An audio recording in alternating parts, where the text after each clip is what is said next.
জান্নাতের ফলগুলো এমন ভাবে ঝুলতে থাকবে, ওই জান্নাতীরা কষ্ট করে হাত তুলতে হবে না। জান্নাতীরা জান্নাতের বাগান দিয়ে হাঁটবে, আর ওই মুখের সামনে ফলগুলো ঝুলতে থাকবে। সুবহানাল্লাহ। জান্নাতীরা শুধু মুখটাকে একটু খুলবে আর খাওয়ার ইচ্ছা করবে, আল্লাহ রাব্বুল আলামিনের অসীম কুদরতে ওই জান্নাতীদের মুখের মধ্যে ওই ফলগুলো চলে যাবে। সুবহানাল্লাহ। আল্লাহ রাব্বুল আলামিন এই এত চমৎকার, এত সুন্দর, এত দৃষ্টিনন্দন জান্নাত আপনার আমার জন্য রেখে দিয়েছেন। সুবহানাল্লাহ। ওই জান্নাতে যেতে মন চাইতো ইনশাআল্লাহ। ইনশাআল্লাহ সেই জান্নাতের বর্ণনা আমরা আজকে শুনবো না, আমরা এর পূর্ববর্তী বক্তার কাছ থেকেও আমরা কিন্তু কিছু শুনেছি। আজকে আমরা যে আলোচনাটি করার চেষ্টা করব সেটা হলো আমরা যাতে জাহান্নাম থেকে মুক্তি পেয়ে জান্নাতে যেতে পারি, ওই জাহান্নাম থেকে মুক্তি পাওয়ার জন্য আমাদের কি করণীয় সেই বিষয়গুলো বলার চেষ্টা করবো ইনশাআল্লাহ। এবং আল্লাহর জাহান্নাম কত ভয়ানক সেই জাহান্নামের ব্যাপারে সংক্ষিপ্ত এই সময়ে আসলে বিশাল এই আলোচনা। আমি আমার মসজিদে 12টা জুমা শুধু জাহান্নামের ব্যাপারে আলোচনা করছি, করার পরে আমার এক মুসল্লি বলতেছে, বলো হুজুর ভয় লাগে গেছে, আপনি জাহান্নাম থেকে একটু বের হন, একটু জান্নাতের দিকে যান। যাই হোক, আলহামদুলিল্লাহ এত বিশাল বিস্তৃত বর্ণনা জাহান্নামের আল্লাহ তাআলা কিন্তু কোরআনে দিয়েছেন, যে এই বিষয়গুলো রাসূল সাল্লাল্লাহু আলাইহি সাল্লামকে আল্লাহ নাযীর হিসেবে, সতর্ককারী হিসেবে আল্লাহ তাআলা তার রাসূলকে প্রেরণ করেছেন, আর রাসূল ওই সতর্ক করেছেন জাহান্নামের ব্যাপারে। আজকে আমাদের যুব সমাজ তারা যদি জাহান্নামকে ভয় করত, তাহলে বলেন তো তারা কি দোকানপাটে আড্ডা দিয়ে সময় নষ্ট করত? তারা কি ফ্রি ফায়ার, পাবজি এই সকল গেমসগুলো খেলে আসক্ত হইতো? তারা কি ক্যাসিনো বা বিভিন্ন ধরনের জুয়া এই জিনিসগুলোতে তারা আসক্ত হতো না। আমাদের মা বোনরা তারা কি ব্যবহারটায় বের হতো? তারা কি পর্দা ছাড়া চলার চেষ্টা করতো? না। কারণ আমরা জাহান্নামকে ভুলে গেছি, জাহান্নামের ভয় আমাদের মাঝ থেকে হারিয়ে গেছে।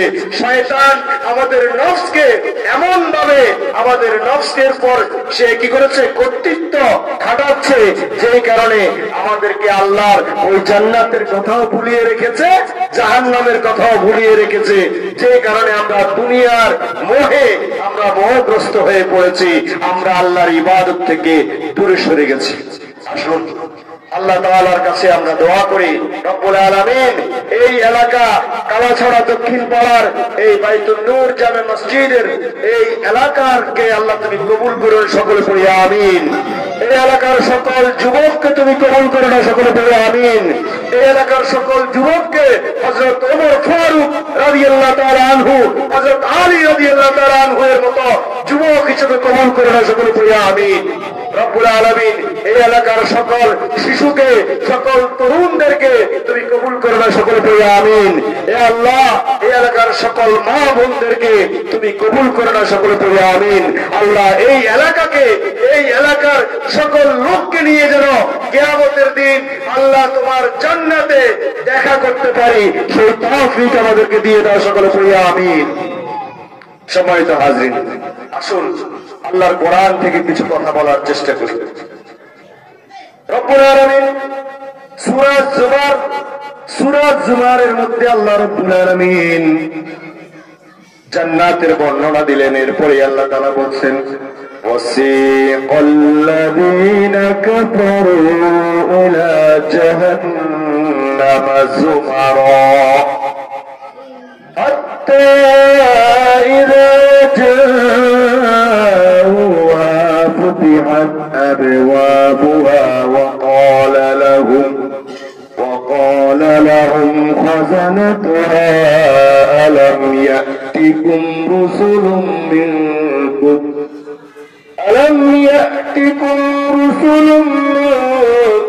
يتلون عليكم آيات ربكم وينذرونكم لقاء يومكم هذا قالوا بلى ولكن حقت كلمة العذاب على الكافرين।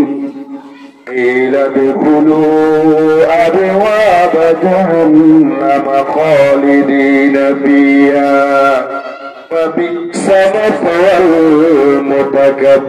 المتكبرين سبحان الله أكبر رب العالمين বলেন وسيق الذين كفروا إلى جهنم زمرا কিয়ামতের দিন হিসাব যখন হয়ে যাবে এরপর আল্লাহ রাব্বুল আলামিন ওই জাহান্নামীদের যখন জাহান্নামে যাওয়ার অর্ডার হয়ে যাবে ওই জাহান্নামীদেরকে দলে দলে হাকিয়ে হাকিয়ে ওই জাহান্নামের দিকে নিয়ে যাওয়া হবে হাত্তা ইযা